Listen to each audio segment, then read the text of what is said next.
அருட்பெருஞ்சோதி அருட்பெருஞ்சோதி தனிப்பெரும் கருணை அருட்பெருஞ்சோதி. எல்லா உயிர்களும் இன்புற்று வாழ்க, வள்ளல் மலரடி வாழ்க வாழ்க, கொல்லா விரதம் குவளை எல்லாம் ஓங்குக, நல்லோர் நினைத்த நலம் பெறுக, நன்றி நினைத்த எல்லோரும் வாழ்க இசைந்து. உலக மக்களே, அறிவார்ந்த அன்பர்களே, ஆண்மநேய ஒருமைப்பாடுடைய அன்பர்களே, வல்லப்பமான நம்ம கல்லிய திருவுட்பாவிலிருந்து அருட்பெருஞ்சோதி ஆண்டவருடைய திருவிளையாடலை பார்த்து கொண்டிருக்கிறோம். வல்லற்பமானவர்கள் ஏன் இந்த மண்ணுலகிற்கு, இந்த பூலோகிற்கு வருவிக்க உற்றார் என்பதையும், தன் மகனை பூலோகிற்கு அனுப்பிவிட்டு எப்படியெல்லாம் இறைவன் திருவிளையாடல் செய்தார் என்பதையும் திருவட்பாவிலிருந்து ஒவ்வொரு திருமுறையிலிருந்தும் ஒவ்வொரு பதிகத்திலிருந்தும் நாம் பார்த்து கொண்டிருக்கிறோம். இந்த பிரபஞ்சம் தோன்றிய காலத்திலிருந்தே அருட்பெருஞ்சாண்டவர் ஏராளமான திருவிளையாடல்கள் செய்திருந்தாலும் கூட கலியுகத்தினுடைய கடைசி திருவிளையாடல், அதாவது 1823ஆம் ஆண்டு தொடங்கி 1874ஆம் ஆண்டு வரை 51 ஆண்டுகள் அருட்பெருஞ்சாண்டவருடைய திருவிளையாடல் நடந்து கொண்டிருக்கிறது. காரணம், 4 யுகங்களிலுமே கிரேதையுகம், திரேதையுகம், துவாரயுகம், கலியுகம் 4 யுகங்களும் தோன்றி 4 யுகங்களிலுமே சமயங்களையும் மதங்களையும் மார்க்கங்களையும் படைத்துவிட்டு அவர்கள் கருத்துக்கேற்றபடி அவருடைய கர்த்தாக்களை வடிவமைத்து ஆலயங்கள் அமைத்து வழிபாட்டு முறைகளை அமைத்து வழிபட செய்து விட்டார்கள். எல்லாத்துக்குமே ஒரு கால அளவு உண்டு, யுகங்களுக்கும் கால அளவு உண்டு, சமயங்களும் மதங்களும் மார்க்கங்களுக்கும் ஒரு கால அளவு உண்டு. இது முடிந்த பிறகு ஒரு புது யுகம் ஆரம்பமாகும், அதான் ஒளி யுகம், சதுர் யுகம். இப்போ நம்ம சதுர் யுகத்தில் இருந்துகிட்டு இருக்கோம், சுத்த சன்மார்க்க காலத்தில் இருந்துகிட்டு இருக்கோம். அப்போது மக்களுக்கென்று ஒரு தனி மார்க்க வேண்டும் என்பதற்காக அருட்பெருஞ்சாண்டவர் சுத்த சன்மார்க்கத்தை நிறுவி அதை தன் மகன் கையில் ஒப்படைப்பதற்காக தனது செல்வ பிள்ளையை ஒரு தாயின் வழியாக இந்த பூலோகத்தை வருவிக்க செய்தார் அருட்பெருஞ்சோதி ஆண்டவர். உலக மக்கள் அனைவரும் சமரசமாக வாழ வேண்டும் என்பதற்காகவும் இன்புற்று வாழ வேண்டும் என்பதற்காகவும் சமரச சன்மார்க்கத்தில் இந்த உலக மக்களை எல்லாம் இணைத்து அவர்களுடைய வாழ்க்கை மேம்படைய வேண்டும் என்பதற்காகவே தனது மகனை இந்த பூலோகத்தை வருவிக்க செய்தார் அருட்பெருஞ்சோதி ஆண்டவர். ஒவ்வொரு திருமுறையிலிருந்தும் நமது பிள்ளை பெருமானவர்கள் எப்படியெல்லாம் இறைவனை வேண்டுகிறார் என்பதையும், தன்னுடைய மறைப்பு நிலை எப்படியெல்லாம் இருந்தது என்பதையும் ஒவ்வொரு பாடலின் மூலமாக நமக்கு அருளியிருக்கிறார்கள். அதை பார்த்து கொண்டிருக்கிறோம். பிள்ளை பெருமானவர்கள் வருவிக்க உற்று 8 ஆண்டுகள் வரையிலும் இறைவனிடமிருந்து எந்த அருளையும் பெறவில்லை. அருட்பெருஞ்சாண்டவர் 51 ஆண்டுகளை 1823ஆம் ஆண்டு தொடங்கிய திருவிளையாடல் 1874 ஆண்டுகள் வரையிலும் நடக்கிறது. அப்போ அந்த 51 ஆண்டுகளை 8 பிரித்து ஒவ்வொரு 8 ஆண்டுகளிலும் தனது மகனுக்கு எப்படியெல்லாம் அருளை கொடுத்தார் என்பதை நாம் திருவட்பாவிலிருந்து அந்த உண்மையை பார்த்து கொண்டிருக்கிறோம். வல்லப்பமானவர்கள் வருவிக்கோற்று 8 ஆண்டுகள் வரையிலும் எந்த விதமான அருளை பெற முடியாமல் அவர் மனநிலை எப்படி இருந்தது. அதன் பிறகு 9வது ஆண்டு தொடக்கத்தில், அதாவது ஈரிட்ட 16, 9வது ஆண்டிலிருந்து 16 ஆண்டுகளுக்குள் என்ன நடந்தது என்பதை முதலிலே பார்க்க போகிறோம். 9வது ஆண்டிலே இறைவன் வந்து ஆட்கொண்ட பிறகு அவருக்கு ஞானம் பிறக்கிறது, மற்றபடி மறைப்பு நிலை ஏற்படுகிறது.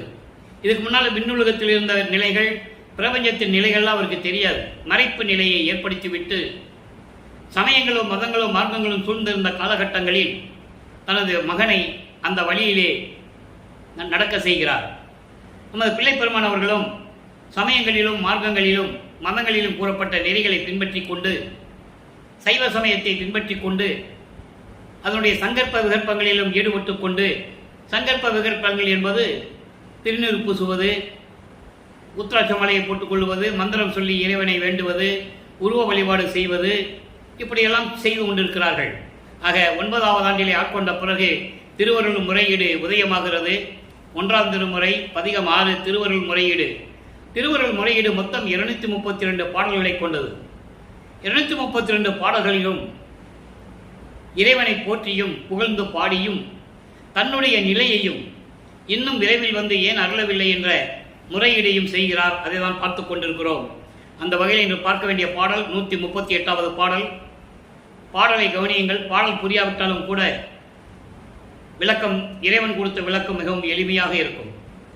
கங்கை கொண்டாய் மலர் வேணியிலே அருள் கண்ணி, மலை மங்கை கொண்டாய் இடப்பாகத்திலே, ஐயா மற்றும் ஒரு நங்கை கொண்டால் எங்கு கொண்டு அருள்வாய் என்று நன்னும் அன்பர் சங்கை கொண்டால் அதற்கு என் சொல்வாய் முக்கட் சங்கரனை. இது பாடல். பாடலுடைய விளக்கம் பாருங்க. ஒன்று நல்லா புரிஞ்சுக்கணும். வல்லப்பெருமானவர்கள் வருவிக்க விட்ட அந்த ஆண்டில், அதாவது வருவிக்க விட்டு 9வது ஆண்டு ஆட்கொண்ட பிறகு அவர் இறைவனிடம் எப்படி முறையீடு செய்கிறார்? வேறு எந்த நிலையும் அவருக்கு தெரியாது. அப்போ அருட்பெருஞ்சோதி ஆண்டவன் அவருக்கு தெரியாது, சுத்த சன்மார்க்கம் இருக்கிறது தெரியாது. முழுமையாக சமயங்களிலும் மதங்களிலும் மார்க்கங்களில் சொல்லப்பட்ட நெறிகளை பின்பற்றி கொண்டிருக்கிறார். இந்த பிரபஞ்சத்தில் எப்படி சிவபெருமானை அழைத்தார்களோ அதே போல இவரும் அந்த பெயரை வைத்துக் கொண்டு முறையீடு செய்து கொண்டிருக்கிறார். இறைவா, உனது கொன்றை மலர் சூடிய கொன்றை மலர் அதை மலர் வேணியிலே என்று சொல்லுகிறார். கொன்றை மலர் சூடிய சடையிலே கங்கையை வைத்துக் கொண்டாய், உனது இடது பக்கத்திலே உமையாலையும் வைத்துக் கொண்டாய், இமயமலை அரசி உமையாலையும் வைத்துக் கொண்டாய். இன்னும் ஒரு பெண்ணை நீ வைத்துக் கொண்டால் எந்த இடத்தில் வைத்துக் கொள்ளுவாய் என்று உனது அடியார்கள் உன்னை சூழ்ந்து கேட்டால் நீ என்ன பதில் சொல்லுவாய்? சூழ்ந்து கேட்டால் என்ன சொல்லுவாயின்னு கேட்கிற. அதாவது அவங்க கேட்பாங்கன்னு சொல்லி இவர் கேட்டுட்டு இருக்காரு. இப்படியெல்லாம் நீ எல்லாமே செய்து கொண்டிருக்கிறாய், என்னை ஒரு பக்கத்தில் வைத்துக் கொண்டால் உனக்கு என்ன குறைஞ்சு போகும்? உன்னால் வருவிக்க விட்டவன் நீ வாட்டுக்கு முன்பருவம் பின்பருவம் காட்டி சொல்லிட்டு போயிட்ட. ஏளன பேச்சுகளும் துன்பங்களையும் நான் அனுபவிச்சுட்டு இருக்கேன். இதையெல்லாம் நீ வச்சுட்டு உருவகப்படுத்துகிறார் இறைவனை. சிவபெருமான் எப்படி இருப்பாரு? தலையில கங்கையை வச்சுட்டு இருப்பாரு, பக்கத்தில் பார்வதி உமையால வச்சுக்கிட்டு இருப்பாரு, சூழாயுதம் வச்சுட்டு இருப்பாரு. இப்படியெல்லாம் உருவகப்படுத்தினார்கள். அதே போல இவர் உருவகப்படுத்துகிறார். அதை சொல்லிட்டு இன்னொரு மங்கை, இன்னொரு நங்கை, இன்னொரு பெண்ணை நீ வைக்கணும்னா எந்த இடத்துல வச்சுக்குவ அப்படின்னு கேட்கும்போது, என்ன ஒரு பக்கத்தில் வச்சுக்கிட்டு அவருக்கு என்ன குறைஞ்சா போகும்? என்ன சொல்லுவாய்? முக்கட் சங்கரனே, விரைவில் வந்து எனக்கு அருள்வாயாக என்று சொல்லி இந்த பாடலை நமக்கு அருளியிருக்கிறார்கள். ஆக அவருடைய மனநிலையை, அவருடைய மன வருத்தத்தை இறைவனிடம் முறையீடு செய்கிறார். அடுத்து 13வது ஆண்டு தொடக்கத்தில் இவருக்கு திருவொற்றியூர் போக வேண்டும் என்ற எண்ணம் உதயமாகிறது. எண்ணம் உதயமாகிறது என்பதை விட மனம் அங்கே போக சொல்லுது. மனம் போக சொல்றதுன்னு சொல்றதை விட அருட்பெருஞ்சாண்டவர் தூண்டி விடுகிறார், உள்ளத்தை தூண்டி விடுகிறார், அவர் மனதை தூண்டி விடுகிறார். இவர் திருவொற்றியூர் செல்லுகிறார். அங்கே பதியங்கள் உருவாகின்றன. இப்போ இன்னைக்கு நம்ம பார்க்க வேண்டிய பதியம் 16வது பதிகம் திருவருள் வேட்கை. இதுவரை 15 பதியங்களை நம்ம பார்த்துட்டோம். ஒவ்வொரு பாடலிலும் எப்படியெல்லாம் இறைவனை முறையீடு செய்கிறார், இவர் மனம் எப்படி வருந்துகிறது என்பதையெல்லாம் பார்த்துட்டோம். திருவொற்றியூரில் ஒன்று நடக்கலைன்னு சொல்லிட்டு அவர் திருமலை வாயில் போறாரு, அப்புறம் திருவள்ளித்தயத்துக்கு போறாரு. அங்கேயும் இறைவனுடைய அருள் கிடைக்கலன்னு சொல்லிட்டு மறுபடியும் திருவொற்றியூருக்கு வராரு. அப்போ திருவருள் வேட்கை உதயமாகிறது. அந்த பாடல் பதிகம் திருவருள் வேட்கை என்பது ஏற்கனவே எப்படியாவது இறைவனுடைய அருளை பெற்றுக்கொள்ள வேண்டும் என்ற ஏக்கம் அவருக்கு இருக்கிறது. அந்த ஏக்கத்தின் தாக்கத்தில் இந்த பாடல்கள் உருவாகிறது. நல்லா கவனிங்க. தாய்க்கும் இனிதாகும், தாய்க்கும் இனிதாகும் உந்தன் தாழ் மலரை ஏத்தாது நாய்க்கும் அடியே நலிகின்றேன் ஆயிடினும் வாய்க்கும் முந்தன் சந்நிதிக்கு வந்து வந்து வந்து வாடுகின்றேன். தூய் குமரன் தந்தாய் என் சோர்வு அறிந்து நீ தீராயோ. இது பாடல். இந்த பாடலுடைய விளக்கம் பாருங்க. அதாவது ஒரு தாயின் அன்பை விட மேலான அன்பு கொண்டு அருளக்கூடிய உன்னுடைய திருவடிகளை நான் வணங்காது இருந்து விட்டேன், உண்மைதான். அதனால் துன்பங்களை அனுபவித்துக் கொண்டிருக்கிறேன், வருந்திக் கொண்டிருக்கிறேன். இருந்தாலும் உன்னுடைய சந்நிதிக்கு, உன்னுடைய கோயிலுக்கு தினமும் வந்து வந்து காத்திருந்து உன்னை வேண்டிக் கொண்டிருக்கிறேன், மனம் வரிந்து கொண்டிருக்கிறேன். தூய குமரனை தந்தாய். முருகனை மட்டும் நீ தந்தை இல்லை, நெற்றிக்கண்ணிலிருந்து முருகனை தந்தாய். ஆனால் என்னை ஒரு தாயின் வழியாக வருவிக்க செய்தாய். சிவபெருமான்கிட்ட கேட்கிறார். அப்ப சிவபெருமான் தான் இறைவன் அப்படின்றதுனால அதில் நின்றுட்டு கேட்கிறார். ஏன்னா சமயங்களையும் மதங்களையும் மார்க்கங்களையும் சார்ந்த சைவ சமயத்தை சேர்ந்த ஒரு இறைவன். அப்போ இவரை கேட்கிறார், முருகனை மட்டும் நீ கொடுத்தே இல்லை, என்னை ஒரு தாயின் வழியாக வருவிக்க செய்துவிட்டு என்னை துன்பப்பட வைக்கிறாயே.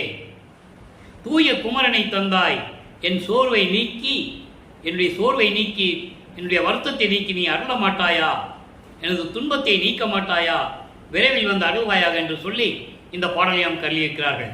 ஆக முதல் 8 ஆண்டுகளில் எந்த விதமான நிலையும் ஏற்படவில்லை. 9வது ஆண்டில் இறைவன் வந்து ஆட்கொண்ட பிறகு இதற்கு ஞானம் பிறக்கிறது. மற்ற நிலைகள் எல்லாம் மறைப்பு நிலையில் இருக்கிறது. ஏன்னா இவர் சமயங்களிலும் மதங்களிலும் மார்க்கங்களில் இருக்கணும். அது எப்படி உலக மக்களுக்கு சொல்லணும். சுத்த சன்மார்க்கம்னு ஒரு தனி மார்க்கத்தை கொண்டு வரும்போது இந்த மார்க்கத்தில் என்னென்ன பிழைகள் இருந்தது, சுத்த சன்மார்க்கத்தினால என்னென்ன நன்மைகள் கிடைக்கும் அப்படின்னு உலக மக்களுக்கு சொல்லணும். அதனால அந்த நிலையில் அவர் இருந்து கொண்டிருக்கிறார்.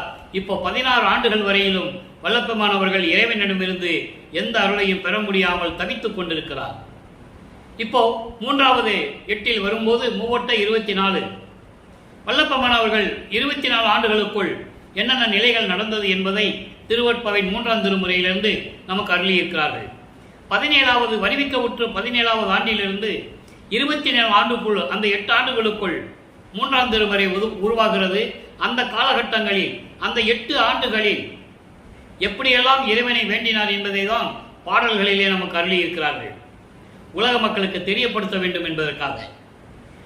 3ஆம் திருமுறை பதிகம் 12 காட்சி அற்புதம். இதுவரை 11 பதிகங்களை பார்த்திருக்கிறோம்.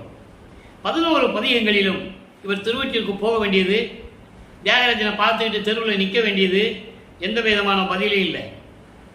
அதன் பிறகு நாளையும் கிளிகளையும் தூது அனுப்புகிறாரு, அதனாலே எந்த பிரயோஜனமும் இல்லை. அதுக்கப்புறம் தோழியிடம் சொல்லுவது போல தன்னை தலைவியாகவும் இறைவனை தலைவனாகவும் வர்ணனை செய்து தன்னுடைய மனக்குமுறல்களை தோழியிடம் சொல்லுவது போல நமக்கு பாடல்களை அருளியிருந்தார்கள். அந்த விளக்கத்தை நம்ம பார்த்தோம். இறுதியாக 10வது பதிகத்தில் புனரா விறகு பொருந்துரு வேட்கையின் இரங்கல் என்ற பதிகத்திலே தன்னுடைய மனநிலையை இறைவனிடம் எப்படியாவது சேர வேண்டுமே என்ற மனநிலையை கூறியதையும் பார்த்தோம். அதன் பிறகு பதிகம் 11 குறி ஆராய்ச்சி. ஒரு குறைத்து பெண்ணிடம் போய் எப்படியெல்லாம் தன்னுடைய மனநிலையை சொல்லி குறி கேட்க சொன்னார், குறி கேட்டார் என்பதையும் பார்த்து விட்டோம். இப்போ அந்த நிலைகளெல்லாம் மாறுகிறது, நிலைகளெல்லாம் மாறிவிட்டது. பதிகம் 12 காட்சி அற்புதம் 6வது பாடல். இறைவன் காட்சி கொடுக்கிறார், அந்த காட்சியினுடைய அற்புதத்தை கூறுகிறார். நல்லா புரிஞ்சுக்கணும். இப்போ இறைவன் காட்சி கொடுக்கிறார், அவ்வளவுதான். வேற எந்த விதமான அவர்கிட்ட பேசவே இல்லை, காட்சி கொடுத்துட்டு மறைஞ்சிருவார். அந்த நிலையை பாடல் மூலமாக பார்த்து கொண்டிருக்கிறோம். இன்றைக்கு 6வது பாடல். கொற்றம் உடையார் திருவொற்றி கோயில் உடையார் என் எதிரே கொற்றை மணி தோல் புயம் காட்டி போனார், என்னை புலம்ப வைத்து போயிட்டார். என்னை புலம்ப வைத்து குற்றம் அறியேன், மனம் நடுக்கம் கொண்டேன், உடலம் குலைகின்றேன். கற்றின் முளையாய் தோழிய வர்ணம் செய்கிறார். இளம் பெண்ணே என் தோழியே, என்னடி நான் கனவோ நனவோ கண்டதுவே. இது பாடல். இப்போ அந்த நிலையில் இருக்கும்போது 24 ஆண்டுகளுக்குள் அந்த நிலையில் இருக்கும்போது இறைவன் காட்சி கொடுக்கிறார், அவ்வளவுதான். இந்த பாடலுடைய விளக்கம் பாருங்க. அதாவது அருள் செங்கோல் ஆட்சி செய்பவர், அதான் கொற்றம் உடையவர், திருவொற்றியூர் கோயிலிலே இருந்து கொண்டிருப்பவர். அவர் என் எதிரே கொற்றை மணி தோல் புயம் காட்டி போனார். அதாவது மலை போன்று உயர்ந்த அழகான தோள்களை காட்டி, அந்த உருவத்தை காட்டி மறைந்து விட்டார். என்னை புலம்ப வைத்து விட்டு நான் புலம்பிக் கொண்டிருக்கிறேன். இறைவன் வந்தார், காட்சி கொடுத்தார், மலை போன்ற தோள்களை காட்டி, புயம் காட்டி என்று சொல்லுவார், காட்டி மறைந்து விட்டார். என்னை புலம்ப வைத்து விட்டு நான் புலம்பிக் கொண்டிருக்கிறேன். நான் என்ன குற்றம் செய்தேன் என்று கூட எனக்கு தெரியவில்லை. மனம் நடுக்கம் அடைந்து கொண்டிருக்கிறேன், உடலம் குலைகின்றேன், உடல் வரிந்து கொண்டிருக்கிறேன். இளம் பெண்ணே என் தோழியே, நான் கண்டது நனவா கனவா என்று தெரியவில்லையே, மனக்குழப்பத்தில் நின்று கொண்டிருக்கிறேன் என்று கூறுகிறார்.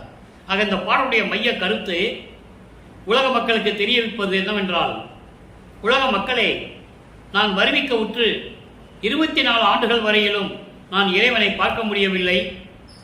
துன்பத்தில் இருந்து கொண்டிருந்தேன். பல ஏளன பேச்சுகள், கிண்டல்கள், கேலி பேச்சுகள்லாம் நான் சகித்துக் கொண்டிருந்தேன். மானம் போன வழியெல்லாம் விடுத்தேன் என்று சொல்லுவார். அது ஞானசரியில் சொல்லுவார். அப்போ அந்த நிலையில் இருந்து கொண்டிருந்தேன். இறைவன் என் முன்னால் தோன்றி காட்சி கொடுத்தார். மலை போன்று உயர்ந்த அழகான தோள்களை காட்டி காட்சி கொடுத்து விட்டு மறைந்து விட்டார். என்னை புலம்ப வைத்து விட்டார். நான் புலம்பிக் கொண்டிருக்கிறேன். மனம் நடுங்கிக் கொண்டிருக்கிறேன். நான் என்ன குற்றம் செய்தேன் என்று எனக்கு தெரியவில்லை. இந்த நிலையில் நான் இருந்து கொண்டிருக்கிறேன் என்று சொல்லி அவருடைய மனநிலையை உலக மக்களுக்கு தெரியப்படுத்துகிறார். அடுத்து பாருங்க, இப்போ இந்த நிலைகள் எல்லாம் மாறுகிறது. இப்போ 4வது எட்டில் நமது வளர்ப்பமானவர்கள் அடியெடுத்து வைக்கும்போது 25வது ஆண்டிலிருந்து 32 ஆண்டுகளுக்குள் அந்த 8 ஆண்டுகளில் என்ன நடந்தது என்பதை நாம் 4ஆம் திருமுறையிலே இதுவரை பார்த்திருக்கிறோம். 1ஆம் திருமுறையிலே அன்பு மாலை, இப்போ 2ஆம் திருமுறை அருட்பிரகாச மாலை பார்த்துட்டு இருக்கோம். அபராத மன்னிப்பு மாலை, அபராத மாலை அதெல்லாம் நம்ம பார்த்துட்டோம். பிரசாத மாலையெல்லாம் பார்த்துட்டோம். இப்போ அருட்பிரகாச மாலை 100வது பாடல், 100 பாடல்கள் இருக்கு. இன்னைக்கு 63வது பாடலை பார்க்க போறோம். ஒவ்வொரு பாடலிலும் இறைவன் எப்படி வந்து அருளை கொடுக்கிறார், கதவை திறந்து வந்து மகனை அழைத்து அருளை கொடுக்கிறார் என்பதை பார்க்க போகிறோம். இதை பார்ப்பதற்கு முன்னால் ஒரு திருவிளையாடல் இறைவனுடைய கட்டளையை நிறைவேற்றுகிறார். எப்படின்னா 27வது ஆண்டில் தனக்கோடி அம்மையாருக்கு திருமங்கல்யம் பூட்டி, அதாவது தாலி கட்டி அந்த அம்மாவுக்கு விமோசனத்தை காட்டுகிறார். அப்போ அந்த திருமணத்தின் போது எல்லாருமே வந்து உட்கார்ந்துருக்காங்க. பிரம்மன், திருமால் எல்லா வானவர்கள் வாழ்த்த உட்கார்ந்துருக்காங்க. அருப்பஞ்சாண்டவரையும் சிவகாமி வள்ளியும் வரவில்லை, தன் தந்தையும் தாயும் வரவில்லை என்று ஏங்கிக் கொண்டிருப்பார். அதுக்கப்புறம் ஒரு 2 குதிரை மாட்டின தேரில் வந்து மணமக்களை வாழ்த்தியது, அந்த விளக்கெல்லாம் நம்ம பார்த்துட்டோம். அந்த பாடல் பின்னால் இருக்கிறது. ஆனால் அந்த திருவிளையாடலை அதுக்கு முன்னாலே நடந்த திருவிளையாடலை சொல்லும்போது அந்த பாடலுடைய விளக்கத்தினுடைய சுருக்கம் அந்த பாடல் வரும்போது உங்களுக்கு முழுமையாக விளங்கும். அப்போ அந்த நிலையில் இதெல்லாம் போட்டு முடிச்சு விட்டு பற்றுகளை துறந்து உலகியல் வாழ்க்கையை துறந்து வீட்டுக்குள்ளே போய் கதவை பூட்டிட்டார். இனிமேல் கதவை நான் எங்கேயும் போக போகிறதில்லை.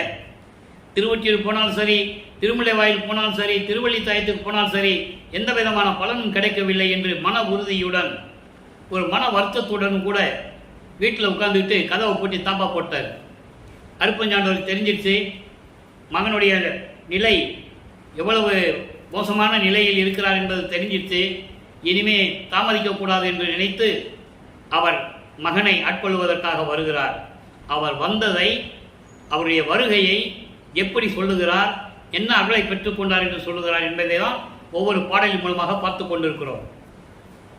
இம்மையினோடு அம்மையினும் எய்துகின்ற இன்பம், எனைத்து ஒன்றும் வேண்டாத இயற்கை வரும் தருணம், எம்மையினும் நிறை சுரூப சுத்த சுகாரம்பம், இயல் சொல் சுத்த சுக அனுபவம் என்று 2ஆய் செம்மையிலே விளங்குகின்ற திருவடிகள் வருந்த. அந்த திருவடிகளை சொல்றதுக்கு இவ்வளவு விளக்கம் கொடுக்கிறார்.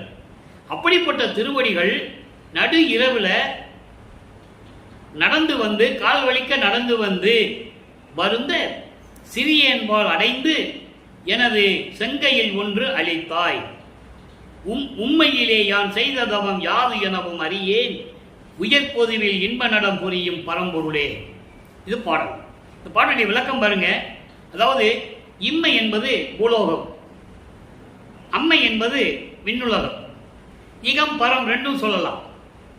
அதாவது பூலோகத்திலும் வானுலகத்திலும் சேர்ந்து அடைகின்ற இன்பம் எல்லாவற்றையும் ஒன்று கூட விரும்பாத இயற்கையின் நீதிக்கு உட்பட்டு நடக்கின்ற அந்த நேரத்தில் எல்லா உலகங்களும் பரிபூரணமாக நிறைவான சுத்த இன்ப ஆரம்ப நிலையில், சுத்த இன்ப ஆரம்ப நிலையில் ஆரம்பமாகவும் அருள் வடிவுடன் கூடிய சுத்த இன்ப அனுபவமாகவும், அதாவது இறைவனுடைய திருவடியை சொல்றாரு.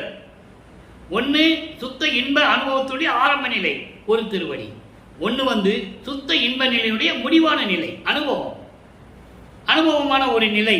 அப்படி 2ஆக விளங்கக்கூடிய 2 திருவடிகள். அப்படிப்பட்ட திருவடிகள் கால்வலிக்க தெருவழியே நடந்து வந்து நான் இருக்கும் இடத்தை அடைந்து கதவை தாழ்பாலை திறக்க செய்து வா மகனே என்று என்னை அழைத்து என் உள்ளங்கையிலே ஒரு அருள்கொடையை கொடுத்தாய். இறைவனிடம் சொல்லுவது போல, அதாவது இறைவனிடம் சொல்லுகிறார், கொடுத்தாய் என்று சொல்லுகிறார். அதை உலக மக்களுக்கு தெரிவிக்கிறார். சென்ற யுகங்களிலே நான் என்ன சபம் செய்தேனோ என்று எனக்கு தெரியவில்லை. அதாவது சுத்த சன்மார்க்கம் பெற்ற பிறகு மறைப்பு நிலையை நீக்கியதனால் இப்படி கூறுகிறார். இப்போ வளர்ப்பமானவர்களுக்கு சுத்த சன்மார்க்கம் இருக்கிறது தெரியும், அந்த மறைப்பு நிலை நீங்கிவிட்டது. அருப்பஞ்சாண்டவர் தான் தன்னுடைய தந்தை என்ற நிலையை இங்கு உணர்கிறார். இன்னும் வெளிப்படையாக சொல்ல மாட்டாரு, சூட்சமமான விளக்கத்தில் கூறிக்கொண்டிருக்கிறார். இப்ப நம்ம 6ஆம் தலைமுறையை பார்க்கும்போது அது விளக்கமா தெரியும். ஆக 24 ஆண்டுகள் வரையிலும் தன் மகனுக்கு எந்த விதமான அருளையும் கொடுக்காத இறைவன் 27வது ஆண்டிலே மறுபடியும் வந்து தன் மகனை வீட்டிற்கிலே வந்து தாழ்பாலை திறந்து தன் மகனை அழைத்து ஒரு அருள் கொடையை கொடுத்து இது வைத்துக்கொள் என்று சொல்லி கொடுத்து விட்டு மறைந்து விடுகிறார். மறுபடியும் மறைந்து விடுகிறார். அப்போ இவர் அடுத்து 33வது ஆண்டு தொடக்கத்தில், அதாவது 5வது 8 ஐயட்ட 40 32 ஆண்டுகள் வரைக்கும் இந்த நிலை தொடர்கிறது. 33வது ஆண்டு தொடக்கத்தில் இவர் சுத்த சன்மார்க்கத்தை வாங்கணும். அப்போ அங்கே சென்னையிலிருந்து அப்படியே சுத்த சிவஞான வழிக்கு செல்கிறார். அங்கே சென்று எப்படி சென்றார், தத்துவங்களை எப்படி கடந்து சென்றார், அங்கே தன் மகனை எப்படி வரவேற்று சிங்காசனத்திலே அமர வைத்து மகனுக்கு முடிசூட்டி எப்படியெல்லாம் அருளை கொடுத்தார் என்பதை ஒவ்வொரு பாடல் மூலமாக நம்ம ஏற்கனவே விளக்கத்தை பார்த்து விட்டோம். இப்போ சுத்த சன்மார்க்கத்தை பெற்ற பிறகு மறுபடியும் பூலோகத்திற்கே வல்லப்பமானவர்கள் வருகிறார்கள். அருள் விளக்க மாலை உதயமாகிறது. பதிகம் 37 அருள் விளக்க மாலை 75வது பாடல் பாருங்க. இவர் கூப்பிடுறாரு, அப்பா விண்ணுலகத்திலிருந்து அருட்பெருஞ்சாண்டவர் பூலோகத்துக்கு வர்றாரு. தந்தையும் மகனும் உரையாடுகிறார்கள். எங்க கருங்குடியில் வச்சு அவர் தங்கியிருந்த வீட்டில் உரையாடல் நடக்கிறது. எப்படி நடக்கிறது? அருளடையார் எல்லோரும் சமரச சன்மார்க்கம் அடைந்தவரே. மகன்கிட்ட சொல்றார், அருட்பெருஞ்சாண்டவர் மகன்கிட்ட விளக்கம் கொடுக்கிறார். ஏன்னா நீ ஒவ்வொரு ஆண்டுகள் நீ கம்மி தான் இருக்கு. இப்ப இந்த நிலை நடக்கும்போது வல்லப்பமானவர்கள் வருவிக்க விட்டு 42 ஆண்டுகள் ஆகிவிட்டது. நீ 9 ஆண்டுகள் தான் பாக்கி இருக்கு. அப்ப அதுக்குள்ள மகனுக்கு என்னென்ன செய்ய வேண்டுமோ அவர் செய்யணும். சத்திய தர்மசாலையை உருவாக்கணும். அங்க கோர்ட்ல போய் நீதியை நிலைநாட்டி அருட்பாதான் மக்களுக்கு உகந்தது என்ற நீதியை அந்த தீர்ப்பை வாங்கிட்டு வரணும். அதன் பிறகு சித்தி வளாகத்துக்கு போகணும். அங்கே இருந்துட்டு சபையை சத்தியஞான சபையை கட்டணும். இப்படி நிறைய வேலைகள்லாம் இருக்கு. ஆக 9 ஆண்டுகள் இருக்கின்ற அந்த காலகட்டத்தில் தான் இந்த நிலை தந்தையும் மகனும் உரையாடுகிறார்கள். அருளுடையார் எல்லோரும் சமரச சன்மார்க்கம் அடைந்தவரே, ஆதலினால் அவருடனே கூடி தெருளுடைய அருள்நிலையில் கழித்து விளையாடி செழித்திடுக மகனே, வாழ்க என செப்பிய சத்குருவே. மகனே, அருளுடையார் எல்லாம், அருளுடையார் என்பது இறைவன் மீது பற்று கொண்டவர்கள், அருட்பெருஞ்சோதி ஆண்டவர் மீது பற்று கொண்டவர்கள், கொலையும் புலையும் தவிர்த்தவர்கள், ஜீவகாரண்ய ஒழுக்கத்தில் இருந்து கொண்டிருப்பவர்கள், உயிர் நேயம் உடையவர்கள், உயிர் இரக்கம் கொண்டவர்கள். இவர்கள் எல்லாமே சமரச சுத்த சன்மார்க்கத்தை சேர்ந்தவர்கள். ஆதலினால் மகனே, அவர்களோடு சேர்ந்து சமரச சுத்த சன்மார்க்க நெறியில் இருந்து கொண்டு அவர்களுடன் மகிழ்ந்து செயலாற்றி, அதான் விளையாடி என்று சொல்லுகிறார், செயலாற்றி செழித்திடுக இன்புற்று வாழ்க மகனே என்று செப்பிய என் சத்குருவே. தந்தையை சத்குரு என்று சொல்லுகிறார். அடுத்து, பொருளுடைய பெருங்கருணை பூரண மெய் சிவமே. பொருளுடைய என்பது அருள் செல்வங்களை உடைய பெருங்கருணை உடைய பரிபூரணமான அருட்பெருஞ்சோதி ஆண்டவரே, அதான் மெய் சிவம் என்று சொல்லுகிறார். போதாந்த முதல் ஆறும் நிறைந்து ஒளிரும் ஒளியே. தத்துவங்களை, அதாவது அந்தங்களை கடந்து, தத்துவங்களை அது ஏற்கனவே முதல்ல பார்த்துட்டோம். இப்ப அந்தங்கள், 6 அந்தங்கள், கலாந்தம், யோகாந்தம், போதாந்தம், நாதாந்தம், வேதாந்தம், சித்தாந்தம், இப்படி 6 அந்தங்களையும் கடந்து பரிபூர்ணமாக விளங்கிக் கொண்டிருக்கின்ற இறைவனே, அருட்பெருஞ்சோதியே, மருளுடையார் தமக்கும் மருள் நீக்க மணிப்பொதுவில் வயங்கும் நடத்தரசே, என் மாலையும் ஏற்றருளே. மருளுடையார் மாயைகளையும் மயக்கங்களையும் உடையவர்கள், சமயங்களையும் மதங்களையும் மார்க்கங்களுடைய நெறிகளை பின்பற்றி கொண்டு மாயைகளையும் மயக்கங்களையும் விளங்கிக் கொண்டிருக்கின்றவர்களையும் கூட அவர்களை அந்த மருளையும் நீக்கி, மாயையும் மயக்கங்களை எல்லாம் நீக்கி அங்கே சத்தியஞான சபையிலே விளங்கிக் கொண்டு திருவிளையாடல் செய்து கொண்டிருக்கின்ற இறைவனே, என் மாலையும் ஏற்றருளே என்று சொல்லுகிறார்.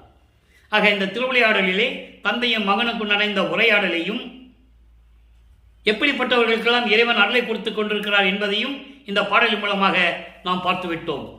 அடுத்து, வேண்டுகோள் என்ற ஒரு பதிகத்திலே, 59வது பதிகத்திலே 7வது பாடல்.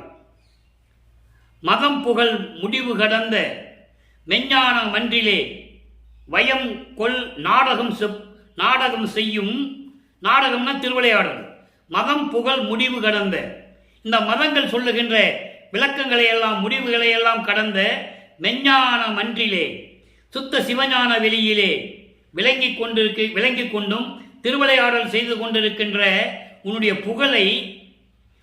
புகழை பாடியதற்கு அடியருக்கு பெருஞ்சோதி பரிசு தந்திடும் என்று நித்தம் புகழ் கருணை நெறியவா. அதாவது எப்படி சொல்றாருன்னா, மதங்களை கடந்த அந்த முடிவுகளில் மேல் நிற்கின்ற சுத்த சிவஞான வெளியிலே திருவிளையாடல் செய்து கொண்டிருக்கின்ற இறைவனே, உனது திருவடிகளை போற்றுகின்ற இந்த அடியனுக்கு அருப்பெருஞ்சோதி பரிசு தந்தாயே என்று நித்தம் புகழ் கருணை நெறியவா. தினமும் உன்னை பற்றி நான் புகழ்ந்து கொண்டிருக்கின்ற நெறியவா அருப்பெருஞ்சோதி ஆண்டவரே. நெறியவானா சுத்த சன்மார்க்கத்தின் தலைவனே, இன்ப நிலைவா, பேரின்பமான நிலையில் இருக்கின்ற இறைவனே, நித்த நிற்குணமாம் அழியாத குணங்களை கொலைய இறைவனே, சிதம் புகழ் வேத சித்தரவா. சிதம் புகழும், அதாவது தெய்வ நிலையை சொல்லுகின்ற வேதங்களின் தலைவனே, அப்படிப்பட்ட இறைவனே, இனித்த தேவா ஞான வாழ்வருளே என்று கூறுகிறார். இது வேண்டுகோள் வைக்கிறார். அடுத்து ஆற்றாட்டமை என்ற ஒரு பதிகம் 62, அதில் 6வது பாடல். நல்ல கவனிங்க. எம் மேதகவும் உடையாதம் இதயத்து அமர்ந்த இறைவனே, என் மேதகவும் இதயத்தமர்ந்த இறைவனே, இம்மேதியினில் என்னை வருவித்து இட்ட கருணை எம்மானே. நல்லா கவனிச்சுட்டே வரணும். இதில் எவ்வளவு பெரிய உண்மையை கூறுகிறார் என்பதை நீங்கள் புரிந்து கொள்ள வேண்டும். நம் மேலவருக்கும் அறியவனாதா, என்னை நயந்து ஈன்ற அம்மே, அப்பா இனி சிறிதும் ஆற்றமாட்டான் கண்டாயே. அதாவது இந்த பதியம் என்னன்னா, எவ்வளவு அருளை கொடுத்து விட்டாய், ஆனால் என்னை விட்டு வருகிறாய், பேசுகிறாய், சென்று விடுகிறாய். நிரந்தரமாக நாம் 2 பேரும் எப்போது இருப்பது? இந்த நிலையை, இப்போ இருக்கின்ற நிலையை என்னால் சகித்துக் கொள்ள முடியவில்லை என்ற நோக்கத்தில் இந்த பாடலை நாம் கருதி இருக்கிறார்கள். எம் மேதகவும், அதாவது நம்முடைய நெறியை தொட்டு, அதாவது நமது நெறியை பின்பற்றுகின்ற, அதாவது சுத்த சன்மார்க்க நெறியை பின்பற்றுகின்ற அன்பர்களின் இதயத்தில் அமர்ந்து கொண்டிருக்கின்ற அருப்பெருஞ்சோதி ஆண்டவரே, சுத்த சன்மார்க்கத்தை நெறியை பின்பற்றி கொண்டிருக்கின்ற அன்பர்களின் இதயத்திலே விளங்கிக் கொண்டிருக்கின்ற அருப்பெருஞ்சோதி ஆண்டவரே, இம்மேதியினில் இந்த பூலோகத்தில் என்னை வருவித்து இட்ட கருணை எம்மானே. இந்த பூலோகத்திற்கு உனது திருவிளையாடலினால் என்னை வருவித்த, ஒரு தாயின் வழியாக வருவிக்க செய்த கருணை உள்ளம் கொண்ட என் பெருமானை. ஆக தெளிவாக சொல்றார். அதை நீங்க புரிஞ்சுக்கணும். ஏன்னா வளர்ப்பமானவர்கள் வருவிக்கவிட்டு 202 ஆண்டுகள் முடிவடைந்த காலகட்டத்திலும் கூட அவருடைய நிலையை, தெய்வ நிலையை, கடவுள் நிலையை அவர் எப்படி வருவிக்க விட்டார் என்ற நிலையை கூட யாரும் சொல்லல. அதாவது பொதுப்படையாக பேசினார்கள், இல்லை என்று சொல்ல முடியாது. மருதூரிலே ராமியா பிள்ளை அவர்களுக்கும் சின்னம்மை அவர்களுக்கும், அதாவது 6வது மனைவிக்கு 5வது மகனாக பிறந்தார் என்று சொன்னார்கள். ஆனால் இறைவனால் வருவிக்க விட்டவன் அவர் எப்படி வருவிக்க விட்டார் என்ற நிலை கூட சொல்லவில்லை. அந்த தாயின் கருவறையில் இருக்கும்போது, அந்த தாயின் கருவறையிலே நமது குழந்தை பெருமான், நமது பிள்ளை பெருமான் அவர்கள், குழந்தை இறைவன் அந்த தாயின் கருவறையிலே இருக்கும்போது அருப்பெருஞ்சோதி ஆண்டவர் தன் மகனுக்கு அங்கு போய் அருளமுதம் ஊட்டியதை யாரும் சொல்லவில்லை. தன் மகன் இருட்டாக இருக்கிறது என்று நினைக்கும் போது அங்கு வெளிச்சத்தை காட்டியது, ஒளியை காட்டியது. புழுக்கமாக இருக்கிறது என்று சொல்லும் போது அமுத காற்று வீசியது. இதெல்லாம் நடந்துகிட்டு இருக்கு. அப்படி என்னை திருவிளையாடல் செய்து, அதான் சொல்றாரு இங்க, என்னை வருவித்து இட்ட கருணை. என்னை இந்த பூலோகத்திற்கு உனது திருவிளையாடலால் ஒரு தாயின் வழியாக வருவிக்க செய்த என் கருணை படைத்த கருணை உள்ளம் கொண்ட இறைவனை என்று சொல்லுகிறார். அதோடு மட்டுமல்ல, அடுத்து பாருங்க, நம் மேலவருக்கும் அறிவறிய நாதா. யாரு? நம் மேலவர்களையே சொல்றாரு.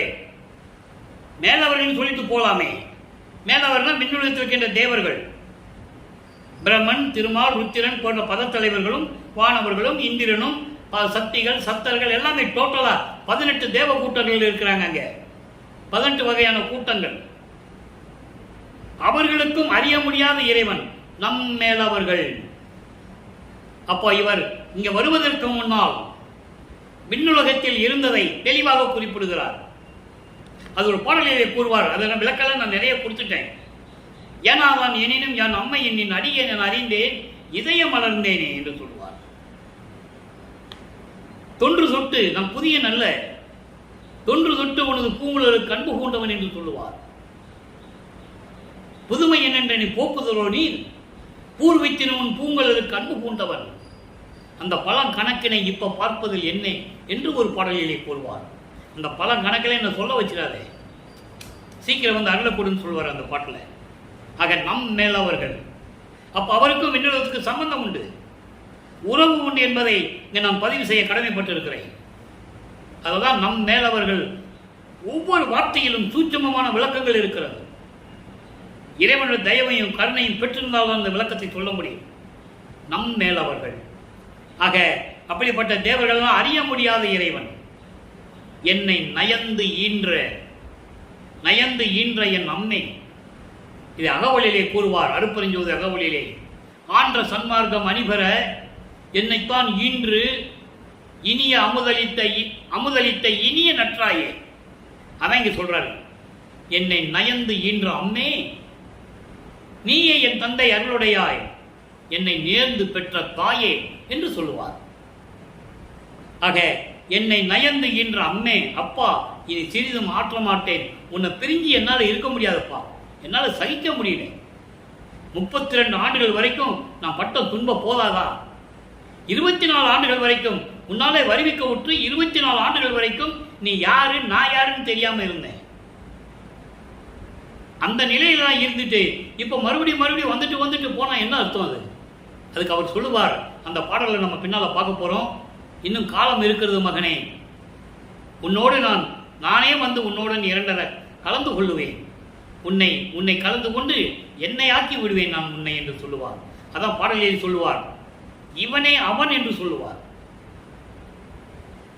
இந்த பூலோகத்தில் என்னால் வருவிக்க விட்டதனால் நான் மானிட பிறவி எடுத்தேன் என்று நினைத்துக் கொண்டிருக்கிறார்கள். அப்படிப்பட்ட இவன் வள்ளலார் சொல்றாரு, இவன் அவனாகிவிட்டேன், அருப்பெருஞ்சோதி ஆகிவிட்டேன் என்று சொல்லுவார்.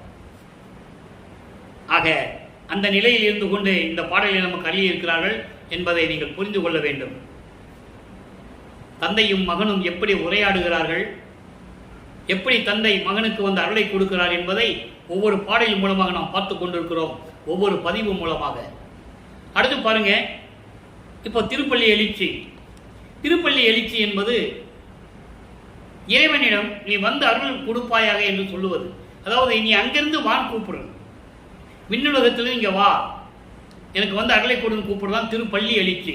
பொதுவாக திருப்பள்ளி எழுச்சி என்பது தூக்கத்தில் இருக்கின்ற இறைவனை எழுந்துச்சு வர சொல்லி அருளை கொடுப்பது என்றெல்லாம் சொல்லுவார்கள். அது ஒரு வகையான விளக்கம். நீங்கள் உங்கள் கருத்துக்கேற்றபடி உங்கள் விளக்கங்களை வைத்துக் கொள்ளலாம். ஆனால் இந்த இது வந்து தந்தையை வரவழைப்பதற்காக பாடுகிறார், தந்தையை வேண்டுகிறார், நீ விரைவில் வா, பூலோகத்திற்கு வா என்று சொல்லி வேண்டுகிறார். திருப்பள்ளி எழுச்சி. கல்லாய மனங்களும் கரைய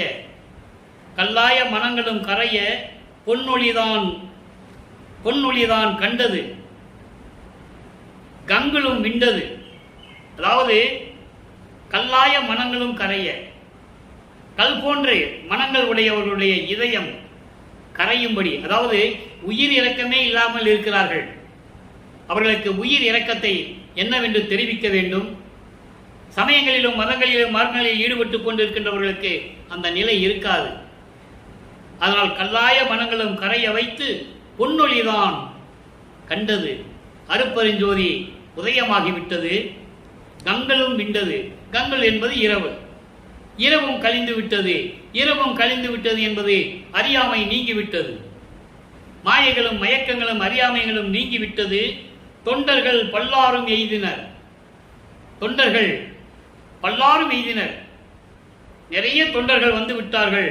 பாடி நின்றாடி பரவுகின்றார், தொண்டர் பல்லாரும் எய்தினர், பாடி நின்றாடி பரவுகின்றார், அன்பு விரைவுகின்றாராய்.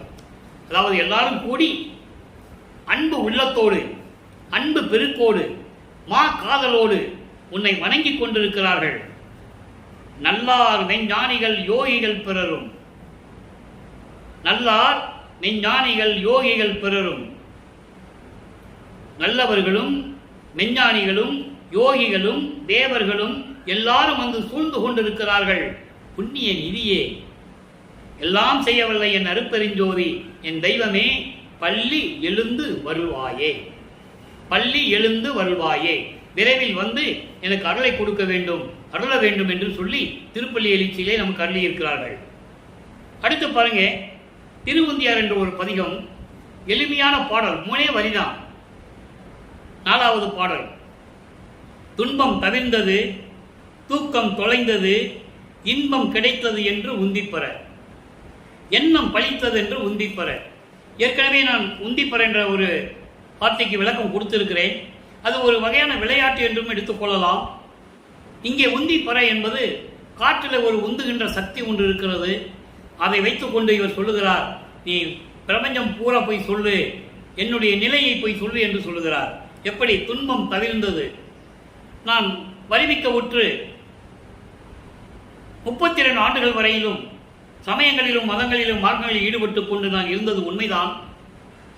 அதன் பிறகு சுத்த சன்மார்க்கத்தை பெற்ற பிறகு எனது தந்தையினுடைய அறிவுரைப்படி சமயங்கள் மதங்கள் மார்க்கங்களில் சொல்லப்பட்ட நெறிகளை எல்லாம் விட்டுவிட்டு நான் வந்துவிட்டேன். இப்போ சுத்த சன்மார்க்கத்தை பெற்றுக்கொண்டேன்.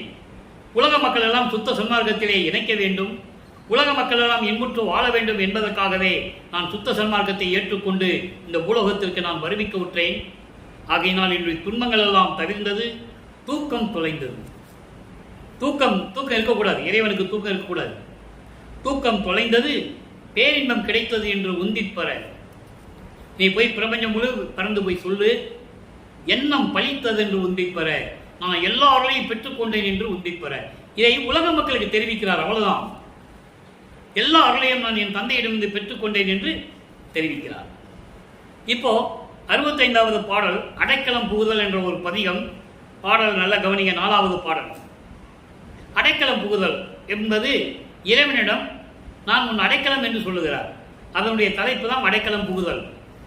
ஒவ்வொரு பாடலிலும் ஒவ்வொரு விதமாக நமக்கு அருளி இருப்பார்கள்.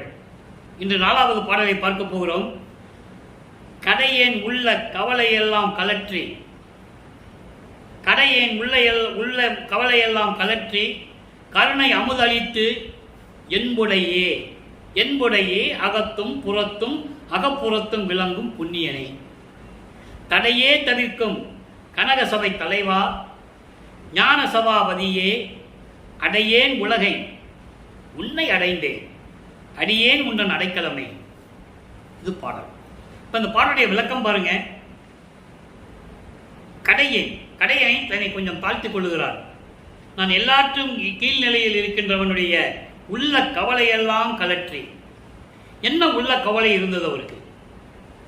இறைவனால் வருவிக்க உற்று அந்த நிலைகளிலே இருக்கும்போது, சமயங்கள் மதங்கள் மார்க்கங்களுடைய நெறிகளை பின்பற்றி கொண்டு இருக்கும்போது, என்னாகுமோ ஏதாகுமோ என்ற கவலையில் நான் இயங்கிக் கொண்டிருந்த போது என்னை ஆட்கொண்டு சுத்த சன்மார்க்கத்தை கொடுத்து எனது கவலையெல்லாம் நீக்கி கருணை அமுது அளித்து. கருணை அமுது என்பது தயவு, கருணை என்றும் எடுத்துக்கொள்ளலாம்.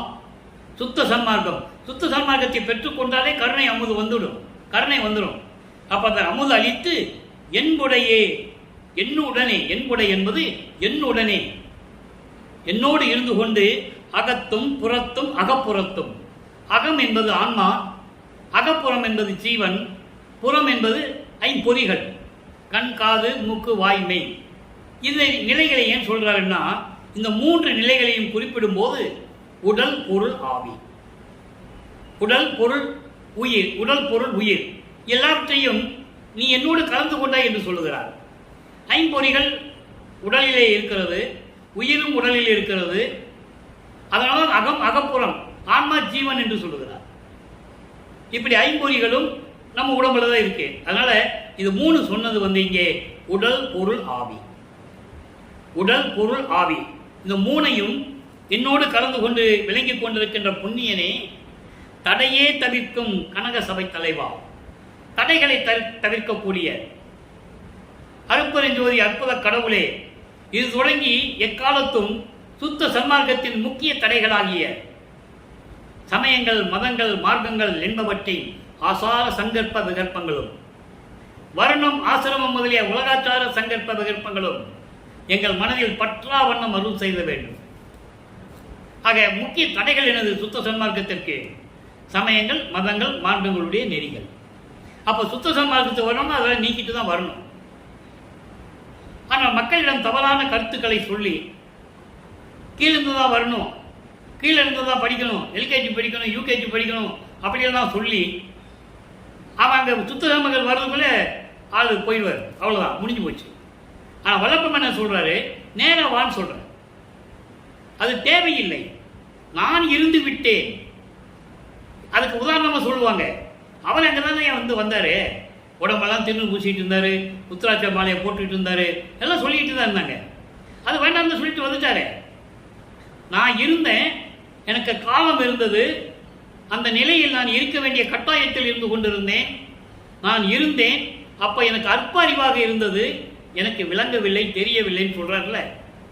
பேருபதேசம் பண்ணும்போது, கொடி கட்டி பேருபதேசம் பண்ணும்போது தெளிவாக சொல்கிறார். அற்ப அறிவு என்பது மறைப்பு நிலை. அருப்புஞாண்டவர் எனக்கு மறைப்பு நிலையை கொடுத்திருந்தால் எனக்கு தெரியாது, நான் இருந்தேன். இப்போ காலம் இல்லை, அருப்புஞாண்டவர் வருகின்ற காலம் வந்து விட்டது, நேரம் வந்து விட்டது, அதில் இருக்க வேண்டிய அவசியம் இல்லை, ஓரங்கட்டுகள் தேவையில்லை என்று சொல்லி நேரடியாக சுத்த சன்மார்க்கத்திற்கு வாருங்கள். சுத்த சன்மார்க்கத்துக்கு வர வேண்டிய தகுதிகளையும் சொல்றார். கொலையும் கொலையும் தவிர்த்திருக்க வேண்டும். உயிர்களை கொலை செய்வது, அந்த கொலை செய்த அந்த உடம்பை, பிணத்தை, நாறுகின்ற அந்த உடம்பை உணவாக எடுத்துக்கொள்ளுவது, இந்த நிலையிலிருந்து மாற வேண்டும். உயிர் இறக்க வேண்டும், ஜீவகாரண்ய ஒழுக்கத்தில் இருக்க வேண்டும். இந்திரிய ஒழுக்கம், கர்ண ஒழுக்கம், ஆன்ம ஒழுக்கம், ஜீவ ஒழுக்கத்தில் இருக்கணும். முடித்தளவு கடைபிடிக்க வேண்டும். இதெல்லாம் அவர் சொன்னார். சுத்த சன்மார்க்கத்துடைய நெறிகள் இவ்வளவுதான். இதை வச்சுட்டு நீங்க நேரம் வந்துருங்கன்ற. காலம் இல்லை, அருப்புஞாண்டவர் வர்ற நேரம் வந்துடுச்சு, ஏமாந்துடாதீங்கன்ற. இயற்கை உண்மை விளக்க கடவுளை அருப்புஞாண்டவர் வருகின்ற நேரம் வந்துடுச்சு, ஏமாந்துடாதீங்கன்னு சொல்றாரு. அதை தான் இங்க சொல்றாரு. தடைகளை நீக்கி தவிர்க்கும் கனக சபை தலைவா, பொற்சபையில் இருக்கின்ற இறைவனே, ஞான சபாபதியே, அங்கே சத்திய ஞான சபையில் இருக்கின்ற இறைவனே, அடையேன் உலகை. இங்கே இரண்டு விதமாக சொல்லலாம். உலகியலிலே சொல்லிக் கொண்டிருப்பது அடையேன் உலகை என்பதை நான் மரணத்தை இனிமேல் அடைய மாட்டேன் என்று சொல்லிக் கொண்டிருக்கிறார்கள். அது ஒரு விதமான விளக்கமாக இருந்தாலும் பரவாயில்லை, அது ஒன்றும் தவறில்லை. ஆனால் அடையேன் உலகை என்பது நான் எந்த உலகத்திலும் வந்து இருக்க மாட்டேன் பூலோகத்தை தவிர. அவங்க அப்பா கூப்பிடுவார், ஏற்கனவே அந்த விளக்கெல்லாம் நான் கொடுத்துருக்கேன். உனக்கென்று உலகங்கள் இருக்குது மகனே என்று சொல்லும்போது அந்த உலகங்கள் எனக்கு தேவையில்லை என்று சொல்லுவார். நீ மட்டும் எனக்கு இருந்தால் போதும், நீ மட்டும் எனக்கு போதும், வேற எதுவுமே எனக்கு தேவையில்லை என்று சொல்லுவார்.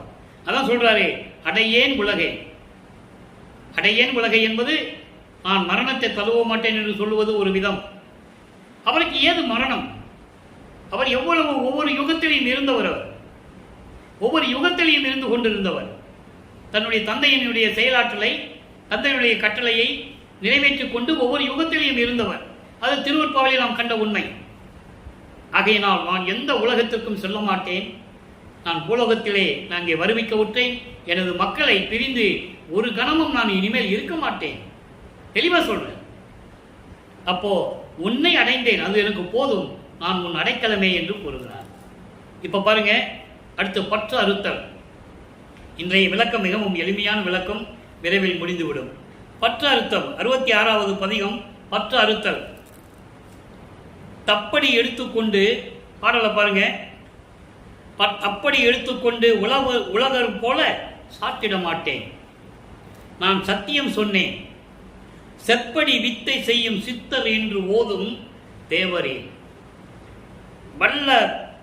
வல்லவ திரு சமூகத்திற்கு இப்படி வான் முதல் எங்கனும் அறிய என் உடல் ஆதியை ஈந்தனன் உமக்கே. எப்படி ஆயினும் செய்து கொள் கற்பீர், என்னை பள்ளி எழுப்பி மெய் இன்பம் தந்தீரே. அங்கே பள்ளி எழுந்து அருள்வாய் என்று சொல்வார் திருப்பள்ளி எழுச்சியிலே.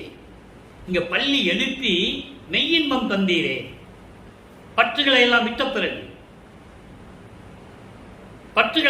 பிறகு தப்படி எடுத்துக்கொண்டு உலகர் போல சாட்டிட மாட்டேன்.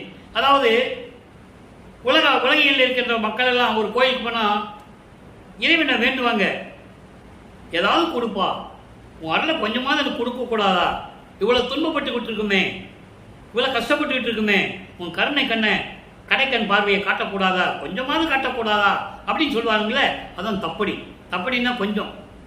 நான் உலக மக்கள் மேல கொஞ்சம் கொடு அப்படின்லாம் நான் சொல்ல மாட்டேன். அதான் இதுக்கு பொருள். தப்படி எடுத்துக்கொண்டு உலகர் போல சாட்டிட மாட்டேன். எனக்கு கொஞ்சம் கொடு, அது போதும் அப்படின்னு உலக மக்கள் சொல்லுவாங்க. அந்த மாதிரிலாம் நான் சொல்ல மாட்டேன். நான் சத்தியம் சொன்னேன், சத்தியம் செய்கிறேன். செப்படிவித்தை செய்யும் நித்தர் என்று போதும்.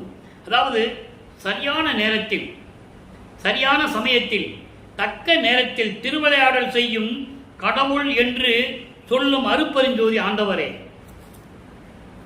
சரியான நேரத்தில், தக்க நேரத்தில் வந்து அருள் செய்யக்கூடிய, அருளை கொடுக்கக்கூடிய இறைவன் அருட்பெருஞ்சோதி ஆண்டவர் என்று சொல்லக்கூடிய இறைவனே, வல்லப திரு சமூகத்திற்கு, உன்னுடைய அருளுடைய திரு சமூகத்திற்கு இப்படி வான் முதல், இப்படி அதாவது இந்த பூலோகம் முதல் இந்த வானுலகம் வரை எல்லாரும் அறியும்படி எனது உடல் பொருள் ஆவியை உமக்கே சமர்ப்பணம் செய்தேன். உமைக்கு கொடுத்துட்டேன். என் உடல் ஆவியை ஈந்தவன் உமக்கே, உடல் பொருள் ஆவி அத்தனையும் உமக்கே கொடுத்து விட்டேன். எப்படி ஆயினும் செய்து கொள்பேன். எப்படி வேணாலும் நீ எடுத்துக்கோ, எப்படி வேணாலும் செஞ்சுக்கோ. ஆனா எனக்கு என்னை பள்ளி எழுப்பி மெய்யின்பம் தந்தீரே. என்னுடைய அறியாமையை நீக்கி எனது தூக்கத்தை தடுத்து எனக்கு பேரின்பத்தை கொடுத்தீரே இறைவனே என்று சொல்லி இந்த பாடலில் நாம் கருதியிருக்கிறார்கள். ஆக அன்பர்களே, இன்று நாம் பார்த்த விளக்கம் மிகவும் எளிமையான விளக்கம். அத்தனை பாடல்களும் எளிமையாக இருந்தது. எனவே நீங்களும் சுத்த சன்மார்க்கத்தில் இணைந்து கொலையும் புலையும் தவிர்த்து தீப வழிபாடு முறை செய்து அருட்பெருஞ்சோதி தனிப்பெருங்கனி அருட்பெருஞ்சோதி என்ற மகாமந்திரத்தை உச்சரித்து இறைவனுடைய அருளையும் செல்வங்களையும் எல்லாம் பெற்றுக்கொண்டு இந்த வையகத்தில் நீங்கள் வாழ்வாங்க வாழ வேண்டும் என்று இறைவனுடைய அருளாலும் கருணையாலே வாழ்த்து விடைபெறுகிறேன். இந்த வள்ளலார் ஊழியன். மீண்டும் நாளை சந்திப்போம். நன்றி, வணக்கம். அருட்பெருஞ்சோதி தனிப்பெரும் கருணை அருட்பெருஞ்சோதி. மீண்டும் நாளை சந்திப்போம். அருட்பெருஞ்ஞானுடைய திருவிளையாடல் நாளையும் தொடர்கிறது.